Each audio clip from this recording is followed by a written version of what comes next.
और हाँ है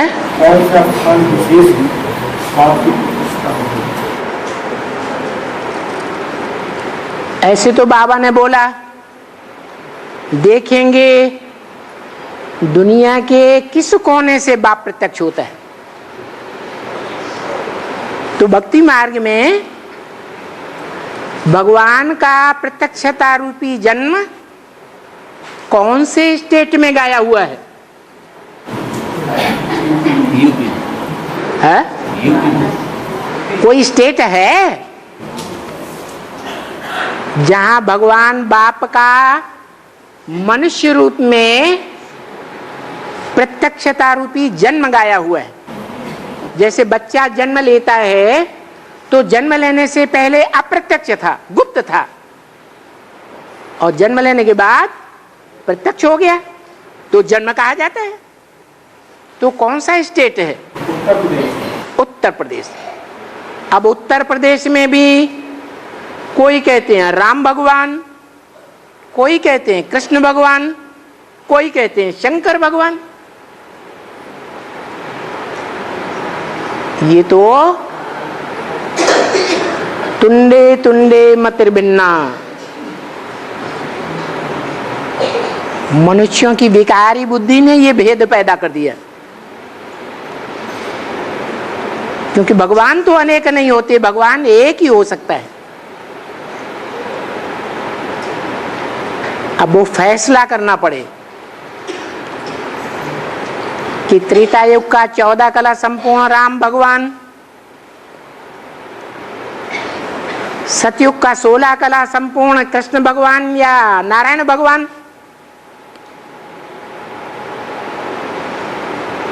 या जो कलातीत है,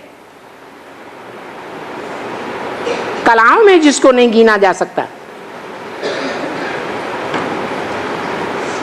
सूर्य के माफिक कलातीत है।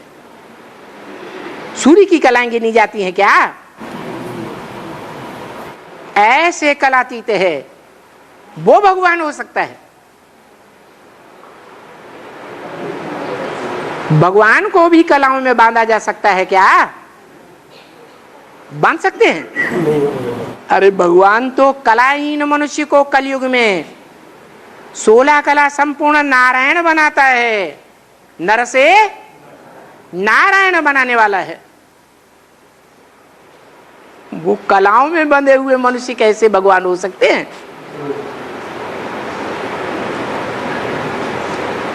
तो कौन है?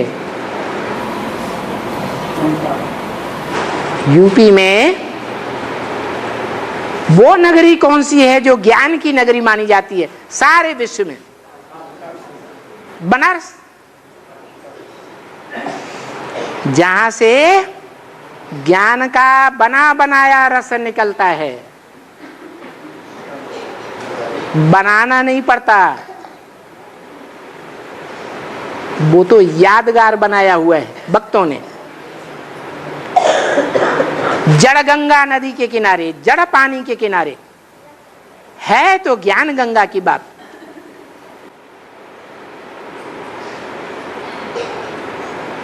तो ज्ञान गंगाएं जहां से निकलती हैं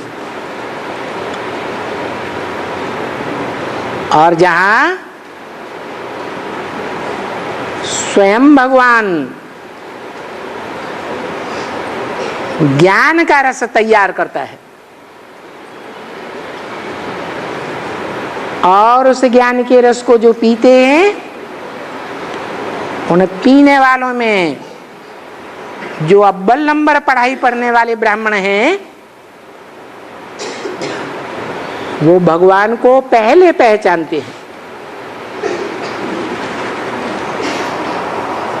अब उन अव्वल नंबरों में कोई पहला नंबर होगा या नहीं होगा? वो कौन है?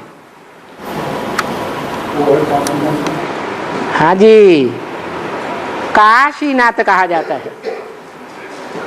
काशी कहते हैं याद के तेज को। जिस नगरी में याद का तेज भरा हुआ है, और जो याद में गहरी रहते हैं, अपन को आत्मा समझ करके निराकार आत्माओं के बाप की याद में रहते हैं, तो बुद्धि सूक्ष्म बनेगी या मोटी बुद्धि बनेगी? सूक्ष्म बुद्धि में ज्यादा ज्ञान ठहरेगा या मोटी बुद्धि में ज्यादा ठहरेगा? तो बताओ, वो कौन सा शख्स है जो याद में सबसे जास्ती बैठा हुआ दिखाया जाता है? ऐसे तो धर्म पिताएं भी हैं। गुरु नानक को ध्यान से देखो, चेहरा याद की स्टेज में बैठा हुआ है, जैसे इस दुनिया में है ही नहीं। महात्मा बुद्ध को ध्यान से देखो, ऐसी निराकारी स्टेज बनी हुई है। क्राइस्ट को देखो, ऐसी निराकारी स्टेज बनी हुई है। लेकिन इन सब धर्म पिताओं के मुकाबले जिसका सबसे जास्ती गायन है, दुनिया की बड़ी बड़ी खुदाइयों में जिसकी सबसे जास्ती मूर्तियां निकली हैं, याद की अवस्था में बैठी हुई, जिसे जैनी लोग भी मानते हैं, हिंदू तो मानते ही हैं, वो याद की स्टेज में बैठा हुआ शंकर जो है, वो ही मनुष्य सृष्टि का बाप है, अनादि पिता है। उसका ना आदि होता है ना अंत होता है। उसको ज्ञान देने वाला इस मनुष्य सृष्टि में कोई साकार मनुष्य नहीं। वो सब के अंदर ज्ञान का बीज बोने वाला बाप है साकार में। सबका टीचर है, उसको कोई पढ़ाई नहीं पढ़ा सकता।